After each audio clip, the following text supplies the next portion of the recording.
Importance of organisation behaviour. जो study है organisation behaviour की, वो बहुत ज़्यादा इम्पॉर्टेंट होती है हमारे ऑर्गेनाइजेशन के स्मूथ रनिंग के लिए। ये हमें हेल्प करता है कि हम हमारे ऑर्गेनाइजेशन के वर्किंग कंडीशन और बिहेवियर के बारे में अच्छे से जान पाएँ। Following are the few points which tell the importance of organizational behavior, and these are the very first one is skill improvement। Organisation behaviour बहुत इंपॉर्टेंट रोल प्ले करता है हमारे एम्प्लॉयज़ की स्किल को इम्प्रूव करने में और उनको उस पर मास्टर करने में। स्किल्स क्या होती है? जो एक वर्कर के पास पहले से जो नॉलेज होती है, उस नॉलेज को यूज़ करने की एबिलिटी, उसको हम स्किल्स बोलते हैं। हमारे जो वर्कर्स हैं उनके पास ऑलरेडी उन्होंने नॉलेज गेन कर रखी है, लेकिन वो उसको अच्छे से काम नहीं कर पा रहे ड्यू टू सम रिस्ट्रिक्शंस या फिर हमारे स्ट्रक्चर में कुछ प्रॉब्लम है। तो ऑर्गेनाइजेशन बिहेवियर उन सब चीज़ों को आइडेंटिफाई करता है और उनको हेल्प करता है कि अपने इन स्किल्स को इम्प्रूव कर लें और ख़ुद के स्किल्स के साथ साथ वो दूसरे एम्प्लॉयज़ को भी हेल्प करें उनकी स्किल्स को इम्प्रूव करने में। The second one is employees motivation. Organisation behaviour help करता है कि हम हर इंसान के मोटिवेशन को या फिर मोटिवेटेड फैक्टर्स को आइडेंटिफाई कर सकें कि हर एक इंसान किस चीज़ से मोटिवेट होता है, कि उसको फाइनेंशियल मोटिवेशन चाहिए होती है या फिर उसको रिकमेंडेशन और या फिर उसको एप्रिसिएशन, ये इन सब की नीड होती है। एक जो अच्छा मैनेजर होता है वो स्टडी करता है अपने सबऑर्डिनेट के बिहेवियर को बहुत अच्छे से और इंकरेज करता है उनको उनकी नीड्स और एबिलिटी के बेसिस पे। The third one is understanding consumer buying behaviour. Organisation behaviour से हम मार्केट के बारे में अच्छे से पता लगा सकते हैं कि मार्केट में क्या चीज़ चल रही है और मार्केट कैसा रिस्पॉन्ड कर रहा है, और उसके साथ साथ ही कस्टमर्स का या जो कंज्यूमर्स है उनका कैसा इंटरेस्ट है किस प्रोडक्ट और सर्विसेज को ख़रीदने में, या फिर उनको कौन से ज़्यादा प्रोडक्ट्स पसंद आ रहे हैं, और उस अकॉर्डिंग हम हमारे प्रोडक्ट्स को या फिर सर्विसेज को मॉडिफाई कर सकते हैं या फिर हम न्यू चीज़ें भी या फिर जो न्यू वेंचर्स हैं उनको भी लॉन्च कर सकते हैं। The fourth one is nature of employees. Understand करना पर्सनल और प्रोफेशनल नीड्स वर्कर की जो हमारे ऑर्गेनाइजेशन में काम कर रहे हैं, यही हमारा सोल पर्पस होता है ऑर्गेनाइजेशन के बिहेवियर का, क्योंकि ये बहुत इंपॉर्टेंट होता है हमारी ईच एंड एवरी एम्प्लॉयज़ की नीड्स और स्किल्स को मैनेज करना। The next one is better environment of the organisation, या फिर हम बोल सकते हैं effective organisation structure. Organisation behaviour help करता है हमें एक हेल्दी और स्मूथ एनवायरनमेंट बनाने में एक ऑर्गेनाइजेशन के अंदर। अगर हमारा जो एनवायरनमेंट है वो बेटर और स्मूथ होगा, इससे हमारे जो रिजल्ट्स आएंगे, जो हमारे ऑर्गेनाइजेशन के गोल्स हैं, वो भी बहुत अच्छे से और स्मूथली वो अचीव हो पाएंगे। The next one is better utilisation of resources.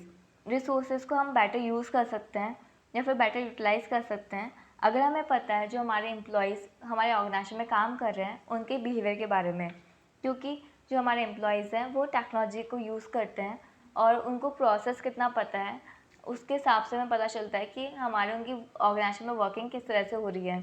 अगर हमारे एम्प्लॉयज़ क्लियर नहीं है तो उस प्रोसेस को लेकर के, या फिर उनको टेक्नोलॉजी समझ में नहीं आ रही है, तो ज़्यादा वो वेस्टेज करेंगे जिससे हमारी कॉस्ट बढ़ जाएगी और हमारा काम भी टाइमली नहीं हो पाएगा। तो इससे हमारे लिए बहुत इंपॉर्टेंट होता है कि हमें पता है कि इंसान कैसा काम करता है, कितनी फैमिलिटी है, तो हम उनको ट्रेनिंग प्रोवाइड कर सकते हैं या फिर किसी और एम्प्लॉय को उसमें हम यूज़ कर सकते हैं उस टेक्नोलॉजी को काम लेने के अंदर, जिसकी हमारा स्मूथ वर्किंग हो पाए। और बेटर ऑफ रिसोर्सेज हेल्प करता है हमारे ऑर्गेनाइजेशन की एफिशिएंसी को इंक्रीज़ करने में। The next one is understanding work style. Organisation behaviour help करता है कि हम हमारे वर्कर्स की वर्क स्टाइल और स्किल्स को एक बेटर वे में अंडरस्टैंड कर सकें, और इससे हमारे मैनेजमेंट को हेल्प मिलती है कि इस अकॉर्डिंग वो अपने एम्प्लॉयज़ को ट्रेन और मोटिवेट कर सकें और हमारे रिसोर्सेज को एक बेटर यूटिलाइजेशन हो सके। The next is goodwill of the organisation. Organisation behaviour की स्टडी हेल्प करती है हमें एक मार्केट के अंदर और कस्टमर्स के अंदर हमारी गुडविल बनाने में और उनको इम्प्रूव करने के अंदर। The next one is establishing reporting relationship. Organisation behaviour help करता है कि हम लोगों को उनके स्किल सेट और उनकी परफॉर्मेंस के बेसिस पे हम उनको जॉब दे सकें, और इसलिए हमारे को हेल्प करता है लोगों की authority, power and status of employees को डिफ़ाइन करने में। The next one is making groups. जब हमें पता है कि हमारे जो एम्प्लॉयज़ हैं उनका बिहेवियर कैसा है, उनका स्किल सेट कैसा है, तो हमें जब भी ग्रुप बनाना होगा तो हमारे लिए बहुत ईजी होगा इस डेटा को एनालिसिस करके बनाना, क्योंकि जब भी हमें चाहिए होगा कि हमें ग्रुप बनाना है एक सिमिलर स्किल सेट के लोगों का या फिर सिमिलर बिहेवियर वाले लोगों का, तो हम ईज़िली उन लोगों को चूज़ कर सकते हैं जिनका सेम बिहेवियर है, और जब हमें ऐसा ग्रुप बनाना होगा जिसमें हमें लोगों के डिफरेंट स्किल सेट की रिक्वायरमेंट है, तो हम उस डेटा के अकॉर्डिंग डिफरेंट स्किल सेट के लोगों को मिला करके वो ग्रुप परफॉर्म कर सकते हैं। The next one is leadership. जब हमें पता है कि लोगों का कौन सा मोटिवेशन है, फोर्सेस हैं जो लोगों को मोटिवेट करती है, और हमें पता है कि हमारे जो लोग हैं कैसे बिहेव करते हैं, तो उनको एक लीड करना, उनको एक डायरेक्शन प्रोवाइड करना हमारे लिए बहुत ईजी हो जाता है। The next one is conflict management. Same way जब हमें पता है कि लोगों का बिहेवियर कैसा है, लोग कैसे रिस्पॉन्स करते हैं, उनको कैसे चीज़ें पसंद है सुनना खुद के बारे में, या फिर वो कैसे ट्रीट करना चाहिए लोगों को जिससे कि वो हमारी बात सुन सकें, तो हमारे लिए बहुत ईजी होता है। कभी भी ऑर्गेनाइजेशन में कॉन्फ्लिक्ट हो रहा है तो हम उन लोगों को उनके अकॉर्डिंग हम समझा सकते हैं और उस कॉन्फ्लिक्ट को रिजॉल्व कर सकते हैं। The next is organisation development. Organisation behaviour की हेल्प से हम पता लगा सकते हैं कि किस एम्प्लॉय में किस चीज़ की कमी है, और उसको हम सिर्फ स्पेसिफिक उस चीज़ की ट्रेनिंग प्रोवाइड कर सकते हैं।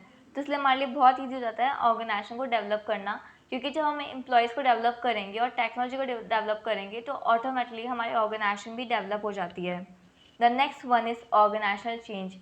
ये एक नेचुरल फिनोमेना होता है कि लोग हमेशा चेंज को रेजिस्ट करते हैं, मतलब वो चेंज के लिए मना ही करते हैं स्टार्टिंग में। और जब हमें पता है कि लोगों का बिहेवियर कैसा है, तो हम उन लोगों को उस अकॉर्डिंग समझा सकते हैं चेंज की रिक्वायरमेंट, कि हमारे लिए वो चेंज कितना इंपॉर्टेंट है और हमें वो चेंज क्यों करना है। तो इससे बहुत हेल्प होती है हमारी कि हम ऑर्गेनाइजेशन में नया चेंज लेके आ पाते हैं। The next is better control.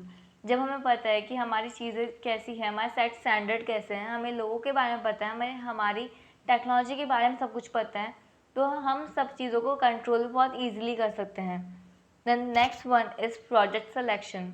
जब भी हमें किसी प्रोजेक्ट को सिलेक्ट करना हो या फिर हमें ऐसा डिसीजन लेना हो, तो हम देख सकते हैं कि उस प्रोजेक्ट के अंदर जो चीज़ें हैं या फिर उस प्रोजेक्ट को कंप्लीट करने के लिए जो स्किल सेट रिक्वायरमेंट है, क्या वो हमारे ऑर्गेनाइजेशन के पास है, क्या हमारे एम्प्लॉयज़ को पास वो स्किल सेट रिक्वायरमेंट जो है वो है कि नहीं है। अगर हमारे एम्प्लॉयज़ के पास वो स्किल्स हैं तो हम उस प्रोजेक्ट को आराम से ले सकते हैं। या हमें लगता है कि हमारे जो एम्प्लॉयज़ हैं उनके पास वो स्किल सेट नहीं है, वो बिल्कुल डिफरेंट स्किल सेट रिक्वायर्ड है, तो हम उस प्रोजेक्ट को सिलेक्ट नहीं करेंगे। तो ये बहुत हेल्प करता है हमें हमारे प्रोजेक्ट को सिलेक्ट करने में। If you guys want me to make video on challenges and opportunities and theories of organizational behavior, then let me know in the comment section, and hit the like button, subscribe it and press the bell icon and share it with your friends as many as you can. Thank you.